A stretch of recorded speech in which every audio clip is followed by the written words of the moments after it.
The Seattle Seahawks, ever since trading away Russell Wilson, have put themselves in a prime position to make another Super Bowl run. Now, I remember back in my early days watching Seattle when they were able to blow out the Denver Broncos and they had that heartbreaking loss to the New England Patriots where they should have ran the ball to Marshawn Lynch, or they should have gave the ball to Marshawn Lynch. And ever since that happened, the Seahawks have never been the same. But now they trade away Russell Wilson and they have made the most out of the compensation that they got in return for Russell Wilson. I mean, they got Drew Lock, who is a really solid backup. And then you got Noah Fant, one of the more underrated tight ends in the league. You got Shelby Harris, who is a free agent right now. But look at the draft compensation that Seattle got in exchange for Russ. They turned those draft picks into really productive players. Charles Cross was one of the best rookie offensive tackles in the league last season. Their second round pick that they acquired in that trade for 2022 turned into Boye Mafe, who is going to be a really good rotational piece on that Seattle pass rush for years to come.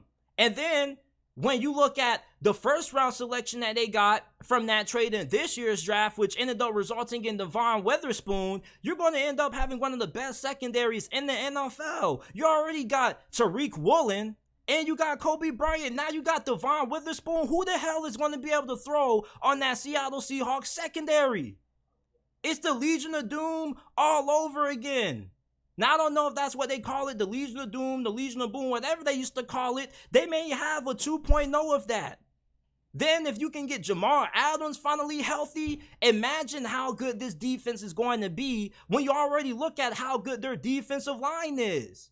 Seattle's defensive line is really underrated, and they have a really good pass rusher. Uchenna Nwosu, Darrell Taylor, they have multiple guys on that defensive line who can get after the quarterback.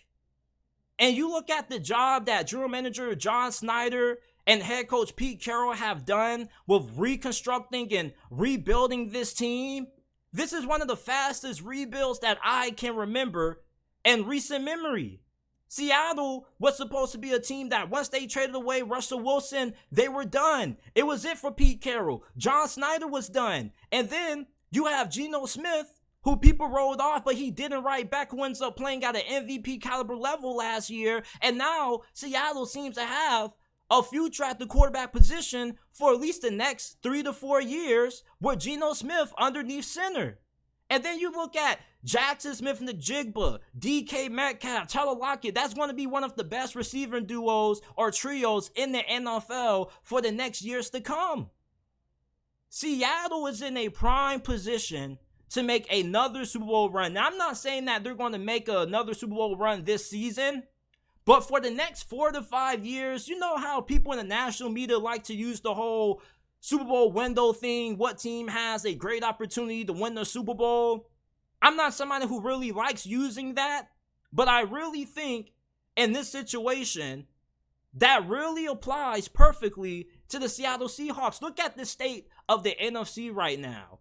Outside of the 49ers and the Philadelphia Eagles, who else really has a stronghold on the NFC that you expect to be in the running for being able to make it out of the NFC for the foreseeable future?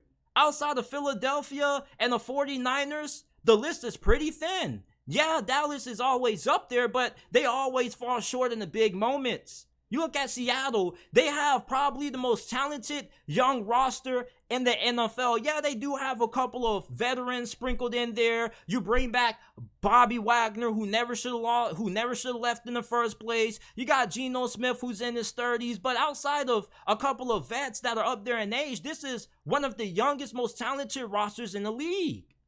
With how well Seattle has drafted the last 2 years, this franchise is set up to be able to compete for championships for the next 4 to 5 years. Now, they may not win a Super Bowl this year, but the next couple of years, I'm pretty confident that Pete Carroll and John Snyder, they're going to get them another one.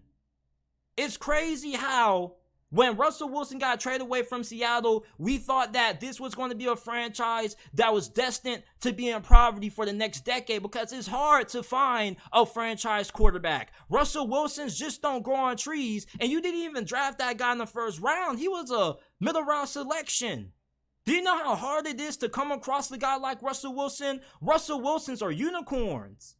And you look at the fact that Seattle goes from Russell Wilson to Geno Smith. Last season, around this time, we were laughing at Seattle's current quarterback position. We were saying they got to choose between Drew Lock and Geno Smith. Yeah, they're destined to have the #1 overall selection. And Geno Smith balls out.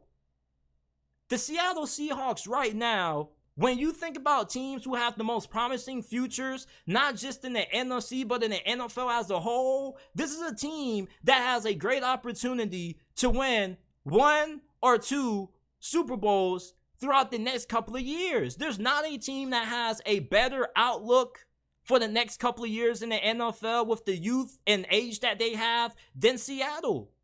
Yeah, the 49ers have a talented roster, but think about how much money they have to allocate to keep guys around, such as Nick Bosa and company.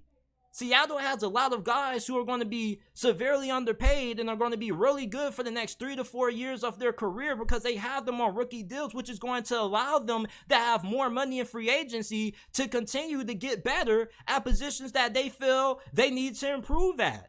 You got 2 phenomenal young offensive tackles. Abraham Lucas and Charles Cross could end up being the best offensive tackle duo in the NFL. Do you know how rare it is just to have 1 good offensive tackle?